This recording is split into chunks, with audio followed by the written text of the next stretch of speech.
Milers de persones es manifestaren dissabte a València, Alacant i Castelló contra el tancament de Radiotelevisió Valenciana, el primer servici públic del que vol prescindir la Generalitat.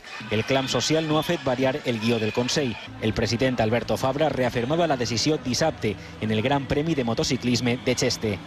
Hoy he venido a hablar de motos. Pregúntame cosas de motos.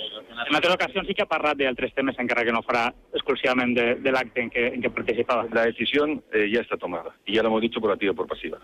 Una actitud que contrasta amb la mantinguda per Fabra quan era alcalde de Castelló davant la petició dels ciutadans de mantindre el senyal de TV3. Como los políticos estamos para resolver absurdos y hacer que los ciudadanos tengan una mejor calidad de vida y no les creemos problemas, pues la reflexión era, oiga, pongámonos a trabajar, lleguemos a acuerdos y hagamos que la gente pueda ver la televisión que quiera.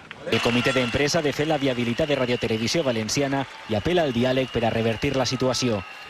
Sabem que podem convèncer a la societat valenciana perquè és de veres que aquesta casa pot ser viable i sostenible i estem segurs que si se'ns escolta i si es debat podrem arribar a una entesa. Els sindicats recorden que la falta de diàleg i de voluntat de negociació és un dels arguments fonamentals del Tribunal del TSJ per anul·lar l'ERO. Segons la sentència, la direcció de l'empresa i l'anterior Consell d'Administració no van acceptar cap mesura alternativa com prejubilacions, reduccions de salari, jornada o un nombre menys traumàtic de despatxaments.